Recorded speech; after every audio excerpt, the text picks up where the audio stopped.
ассалому алайкум бинандагони гиромӣ. нашри навбати барномаи иттилооти ахбори аз телевизиони Тоҷикистон мустақиман манзуратон менамоем. дар студия Наргиз Шарифзода. нақши конститутсия ба сифати қонуни асосӣ дар бунёди давлати соҳиби истиқлоли Тоҷикистон ба даст овардани ваҳдати миллӣ, пойдории сулҳу суботи сартосарӣ ва таъмини ҳифзи ҳуқуқу озодиҳои инсон ва шаҳрванд бузург аст. татбиқи муқаррароти конститутсия ва таъмини волояти қонун буд ки имрӯз ҷумҳурии Тоҷикистон ба пешравиҳои назаррас ноил гардидааст. 6 ноябри соли 1994 дар таърихи халқи тоҷик ҳамчун рӯзи конститутсияи ҷумҳурии Тоҷикистон сабт гардида, дар ин рӯз нахустин маротиба дар таърихи давлатдории тоҷикон ба тариқи райпурсии умумихалқӣ конститутсияи ҷумҳурии Тоҷикистон қабул гардид ва мардуми Тоҷикистон бо қабули қонуни асосии мамлакат барои ташаккули давлати демократӣ, дунявӣ ва ҳуқуқбунёд заминаи боэътимод гузоштанд. аз муқаррароти конститутсия, аз муқаррароти ин меъёри конститутсия ба мо бармеояд ки халқу миллати тоҷик аз аввал бо қабул намудани қонунномаҳои худ фақат дар бахши арзиши олии эътироф намудани ҳуқуқҳои инсон маъмулу машҳур аст. дар ин раванд дар қатори конститутсияи ҷумҳурии Тоҷикистон мо метавонем масалан эъломияи курӯши кабирро мисол овард ки аз ибтидо барои озодии виҷдон ва ҳуқуқу озодиҳои асосии инсон ва шаҳрванд равона карда шудааст. конститутсияи ҷумҳурии Тоҷикистон пеш аз ҳама истиқлолияти ҷумҳурии Тоҷикистон, истиқлолияти сиёсиву иҷтимоӣ ҳар як шаҳрванди мамлакатамон мебошад ки он як қонунномаи кулли сокинони ҷумҳурии Тоҷикистон новобаста аз нажод, миллату мансубият ҳуқуқи ҳар як шаҳрвандро дар қонунҳои амалкунанда таъмин намуда, ба онҳо кафолати зиндагии осудаю бофароғат, саодат, хушрӯзиву шукуфоиро муҳайё месозад. яке аз хусусиятҳои асосии конститутсияи ҷумҳурии Тоҷикистон дар он ифода меёбад ки дар боби дуюми конститутсия ҳуқуқ, озодӣ ва вазифаҳои инсон ва шаҳрванд пешбинӣ шудааст.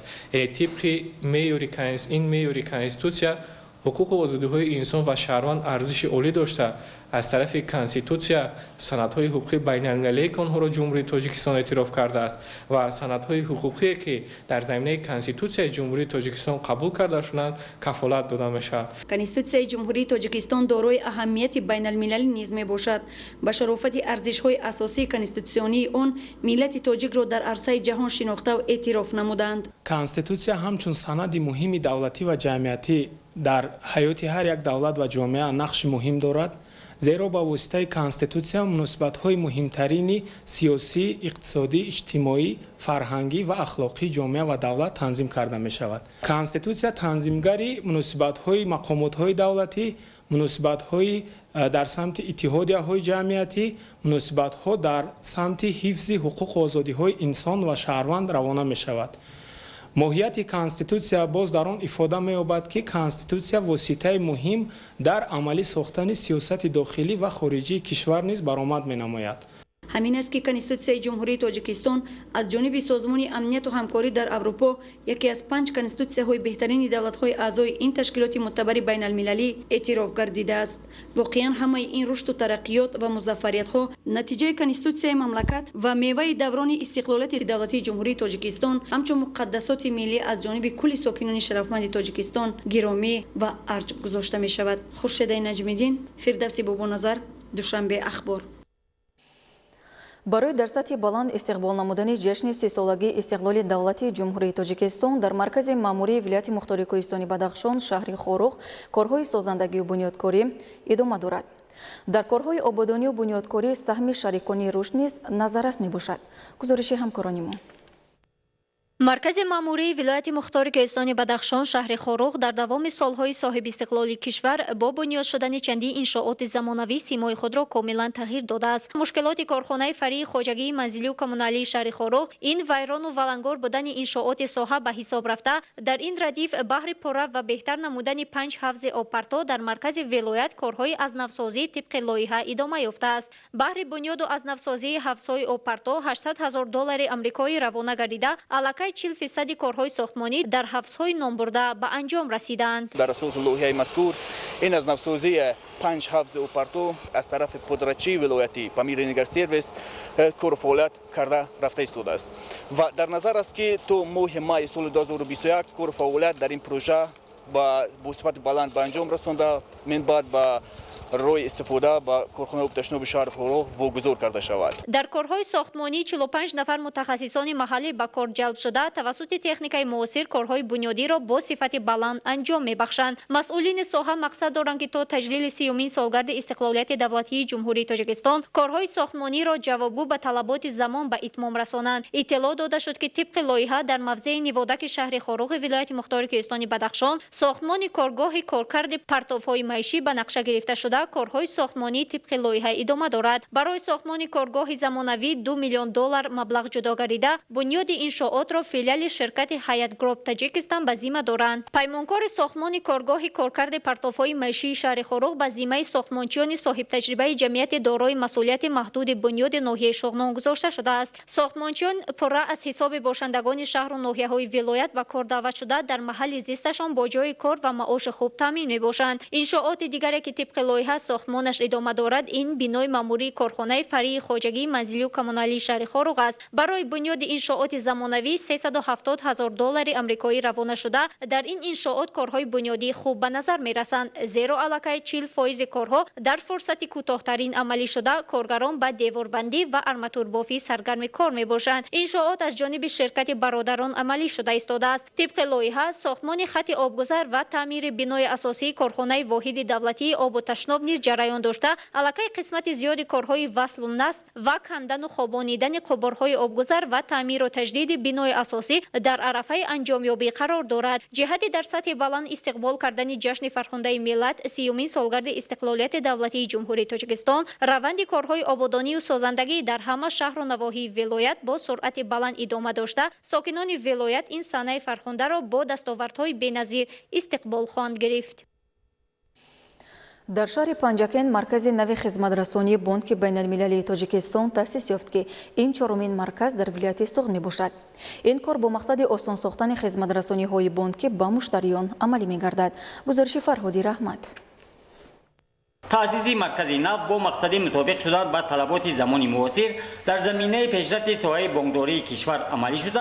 هدف اساسی پیشنهاد خدمترسانی‌های گوناگون بانکی همکاری دائمی با میزبان آسان نمودن مشکلی ساکنان دانسته می‌شود. عموما در ولایت سوغد این چهارمین نمایندگی به شمار رفته امروز به فعالیت آغاز نمود.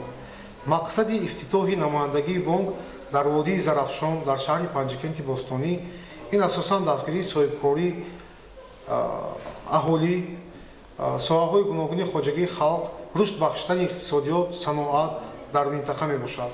ضمن افتتاح مرکز خدمترسانی بانک بین المللی تاجیکستان در شهر پنجکن رهبریت و کارمندان نمایندگی بانک ساکنان شهر شرکت نموده تشکیل و به فعالیت آغاز نمودن مرکز بانکی را قدم‌های استوار در ساحه بانکداری و پیشرفت کشور ارزیابی نمودند.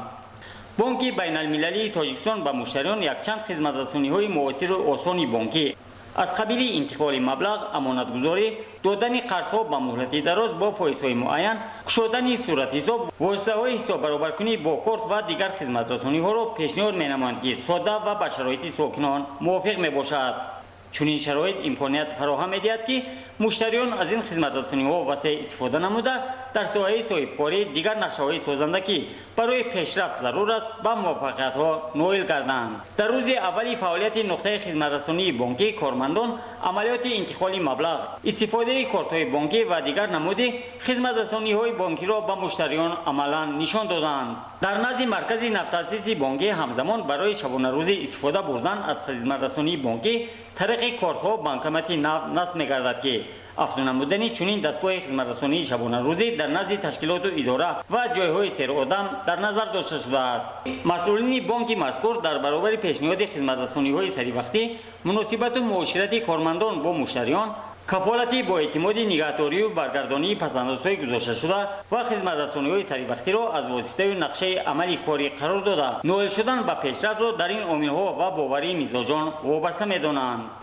حالا در شهرهای خوجند، استقلال و ناحیه باباجان غفورov چنین مرکزهای خدمترسانی بانکی فعالیت می‌نمایند. در این 4 نمایندگی بانک که در ولایت سوغد فعالیت می‌کند بیش از 60 نفر متخصصان با جای کار تامین گردیدند که 40% آنها را زنها تشکیل می‌دهند. اینک با تأسیس مرکز نو در شهر پنجکن شماره مرکزهای خدمترسانی بانک بین المللی تاجیکستان در شهر و ناحیه‌های ولایت سوغد ба 4 عدد رسید که قدمی سوار در پیشرفت سوهای بانکداری در کشور را نشان می‌دهد. برنامه اخباری ادامه می‌دهیم. کشاورزان ناحیه میر سعید علی حمدانی در میدان 5874 گکتار پخته کش نموده با جمع آوری 13159 تن حاصل نقشه استحصالی را بر زیاد تامین نمودند. صرف نظر از اجرای دورنما در خواجگی‌های کشاورزی ناحیه جمع آوری پخته جریان دارد. ادامه موضوع در گزارش سید جعفری محمدعلی و خورشید نادرخان. در ناحیه میر سعید علی حمدانی امسال میدان عمومی کشت پخته 5874 گکتار را تشکیل می‌دهد که آن نسبت به سال‌های پیشین 200 گکتار زیاد گردیده است. کشاورزان ناحیه در نتیجه رعایت تدبیرهای آگروتکنیکی حاصلناکی پخته را به حساب میانه از هر یک گکتار به 22.6 سنتنری و در اکثر خواجگی‌ها تا 40 سنتنری رسانیده دورنمای استحصالی را بر زیاد تامین نمودند. پخته‌کاران ناحیه با جای 13158 تن پیش بینی شده در دورنما بوده 13159 تن پخته استحصال نمودند که این برابر 101% دورنما میباشد. تا امروز بعد اجرای دورنما علاقه ما 88 تن پخته علاوه به دورنما پیشنهاد کردیم. حاصل در صحرا فراوان است و دهقانان عزم دارند که همه حاصل باقی مانده در صحرا بوده را تا کورک آخرین جمع آوری نموده حصه خود را در دورنمای پخته ولایت و جمهوری گذارند. جمع‌آوری پخته در خواجگی‌های ناحیه ادامه داشته اهل زحمت اقدام گرفتند که حاصل در صحرا بوده را پوره و به تلف جمع‌آوری کرده علاوه بر دورنما باز 500 تن پخته به نقطه‌های قبول سپارند. امروزها در برابر جمع‌آوری پخته و حاصل زراعت‌های کشت تکراری برای پرثمر استفاده بردن هر یک قطعه زمین کارم کشت تیرمویی نیز در ناحیه با وسعت جریان دارد. در جماعت دیوت مهنت آباد تا امروز در میدان 231 گکتار کشتی تیرمویی گذرانده شده است. خواجگی‌های دهقانی حدود جماعت عزم گرفتند که کشتی تیرمویی را در مهلت معین شده به انجام رسانند. هر سال موافق دورنما در جماعت دیوت مهنت آباد در میدان 50 گکتار کشتی پیاز گذرانده می شود. علاقه دهقانان ما تا امروز در 21 گکتار آن کشتی پیاز گذراندند و 29 گکتار دیگرش را در کشتی بهاری می‌گذرانند. در ناحیه میر سعید علی حمدانی امسال موافق دورنما باید در میدان 3835 گکتار کشت تیرماهی از جمله 3405 گکتار غله، 315 گکتار سبزوات، 192 گکتار پیاز و دیگر نامگون زراعت‌های کشاورزی گذرانیده شود که تا امروز در مجموع اهل زحمت ناحیه در میدان زیاده از 700 گکتار کشت تیرماهی را انجام دادند. کارخانه و تشکیلات بخش کمونالی و مؤسسه‌های بخش معارف و تندرستی ناحیه کوشانیان برای زمستانگذرانی آمادگی جدی گرفتند. امروز در دیگر انشاءات تدبیرهای آمادگی جریان دارد. گزارش خبرنگاران ما. طور اطلاع دادند آمادگی کارخانه و تشکیلات اداره و مؤسسه‌ها بخش معارف و تندرستی و راه و کمونیکاسیا در ناحیه کوشانیان به دوره نوبتی زمستانگذرانی بیش از 95% ارزیابی می شود. در نزدیک به 60 مؤسسه تعلیمی مواد صفتناک سوزشواری وارد کرده شده است که اهل معارف ناحیه کوشانیان از دستگیری‌های مقامات محلی قناعتمندی می‌کنند. آمادگی به دوره زمستان تحت نظارت جدی حکومت جمهوری تاجیکستان بوده. با این مقصد قرار حکومت مملکت درباره سری وقت آماده نمودن ساحه‌های اقتصادیات و اجتماعیات جمهوری برای فعالیت منتظم و ثمره بخش در دوره تیر ماه و زمستان به تصویب رسیده. تطبیق عملی بندهای آن چاره و تدبیرهای مشخص را از جانب مقامات اجرایی تقاضا می‌کند. مقامات اجرایی حکومت دولتی ناحیه کوشانیان ضمن تهیه نقشه چاره‌بینی‌ها قبل از همه به بخش معارف و تندرستی توجه خاص ظاهر کرده مبلغ گذاری را به همین سمت روانه نمودند. در انشاءات زیر ربط ساحه انگشت سنگ هیزم ذخیره کرده شده. دستگاه‌های گرمی دهنده برقی نیز خریداری شدند. بیمارخانه مرکزی ناحیه کوشانیان با برق آزاد تامین میباشد. اینچنین بیمارخانه رقمی 1 و 2 با برق آزاد تامین میباشند و بیمارخانه منطقوی با انگشت سنگ و پیچ‌های علاوه تامین کرده شدند. اینچنین شیشه بندی در مؤسسه‌های تندرستی گذرانده شدند. بی‌شبهه ساحه‌های معارف و تندرستی باید در مسئله زمستانگذرانی مورد نظر خاص قرار بگیرند، زیرا هر دو ساحه مهم و افضلیت‌ناک جامعه بر نسل نورس و سالمی جامعه سر و کار دارند. انشاءات مؤسسه کمک اولیه طبی سانیتری ناحیه کوشانیان هم برای مرکز سلامتی و هم برای بنگاه‌های طبی دهاتی به قدر کافی مواد سوخت انجام نمودند. 47 بنگاه‌هایی که در دهاتا جایگیر شدگی هستند ما انگشت‌خطی تامین کردیم 21 تا مرکز سلامتی در جماعت جایگیر هستند 21 تا مرکز سلامتی با انگشت تامین کرده ایستادیم. در موازنه مؤسسه دولتی نگهداری راه‌های اتومبیلگرد ناحیه کوشانیان بیشتر از 200 کیلومتر راه‌های دارای اهمیت بین المللی جمهوریوی و محلی به قید گرفته شده است. متخصصان ساحه از بعضی تکنیک‌ها و تامینات آنها با سوزشواری اظهار قناعتمندی می‌کنند. مؤسسه های بخش اجتماعی در ناحیه وخش نیز به دوره پرمسئول زمستان آمادگی دیدند. با دستگیری مقامات اجرایی بیمارخانه مرکزی و مؤسسه کمک اولیه طبی سانیتری ناحیه وخش به قدر کافی سوزشواری ذخیره کرده انشاءات ساحه را تعمیر و ترمیم نمودند.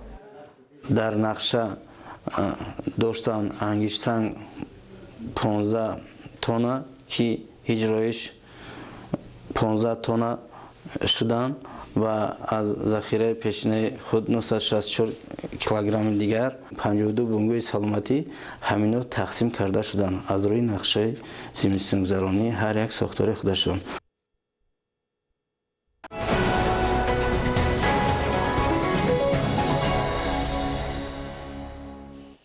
بینندگان گرامی در همین جا برنامه اطلاعاتی اخبار به انجام میرسد. خیر، سلامت باشید.